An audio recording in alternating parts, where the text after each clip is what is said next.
va prendre un temps pour parler au sujet de l'adoration. Qu'est-ce que c'est réellement? Qu'est-ce que cela implique? Parce qu'au premier abord, on a l'impression que l'adoration, c'est uniquement ça.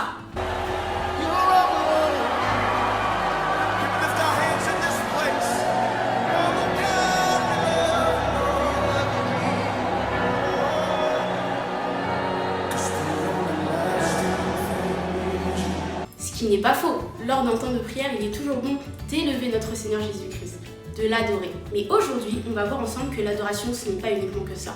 L'adoration prend aussi d'autres formes. Mais avant ça, il est important de souligner que l'adoration n'est pas forcément quelque chose que l'on doit faire dans un lieu précis.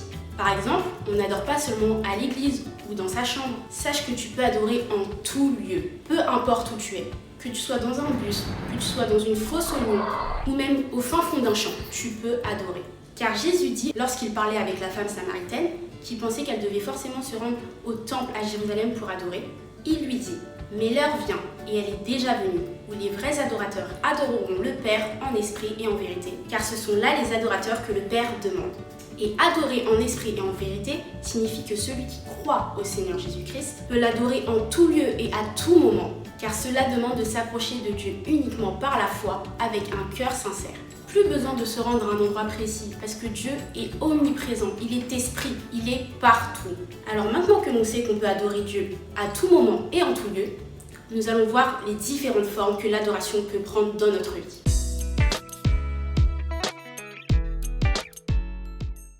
L'adoration, c'est une forme de sacrifice. Le sacrifice, qu'est-ce que c'est?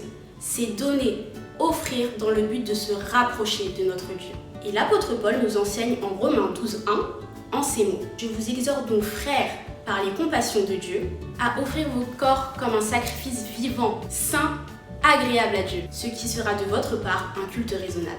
Alors qu'est-ce que veut dire d'offrir nos corps comme un sacrifice vivant, saint et agréable à notre Dieu? Ça veut dire que chaque jour, je prends la décision de me donner à toi, Seigneur. Je renouvelle mon alliance avec toi, je décide de te donner mon temps. Plutôt que de faire la grasse mat, par exemple, je décide de me lever et de te chercher, de trouver ta face. Ce que je fais, c'est pour toi, pour ta gloire. C'est pour l'avancement de ton royaume. Je t'appartiens, je me donne à toi, Seigneur. C'est ça, être un sacrifice vivant, et c'est une manière d'adorer Dieu.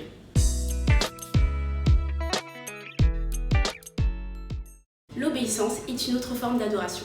Prenons Genèse 6:22 qui nous dit « C'est ce que fit Noé, il exécuta tout ce que Dieu lui avait ordonné. » Dans cette histoire de l'arche de Noé, il n'y avait jamais eu aucune goutte de pluie auparavant. Le déluge, la tempête, la pluie, à cette époque-là, il ne savait pas ce que c'était. Pourtant Noé, par obéissance à la parole de Dieu, à ce que Dieu lui avait ordonné, il a exécuté chacun de ses ordres.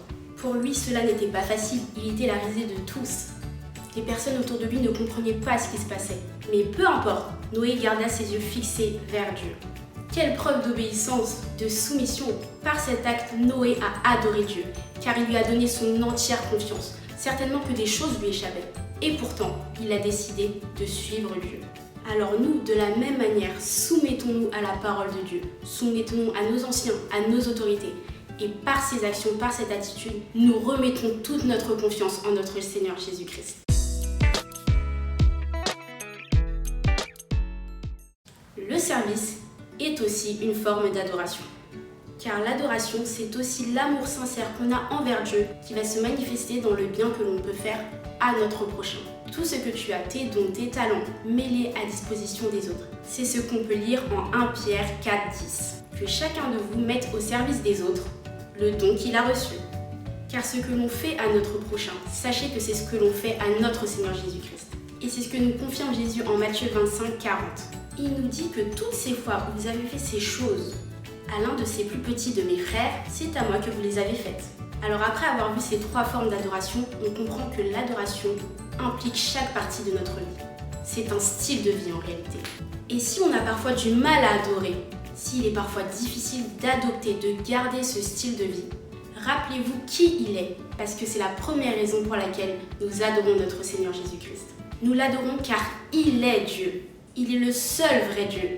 Hors lui, il n'y a point d'autre Dieu. Parce qu'il est vivant, parce qu'il est fidèle, parce qu'il est la vérité, le chemin et la vie. Parce qu'il est amour, parce qu'il est notre tout. Il est le premier et le dernier. Il est notre joie, il est notre paix. Parce qu'il est bon, parce qu'il est saint. Et je suis persuadée que si vous fermez vos yeux et que vous pensez à la gloire de notre Seigneur Jésus-Christ, vous aurez des mots qui viendront dans votre cœur. Et la deuxième raison pour laquelle on l'adore, c'est aussi pour ce qu'il fait. Dieu ne change pas, il est toujours celui qui guérit, qui fait preuve de miséricorde, qui nous pardonne chaque jour. Il pourvoit à tous nos besoins. Il est mort pour toi, il est mort pour moi, alors même que nous étions encore des pécheurs. Alors comme David, n'oublie jamais les bienfaits de Dieu.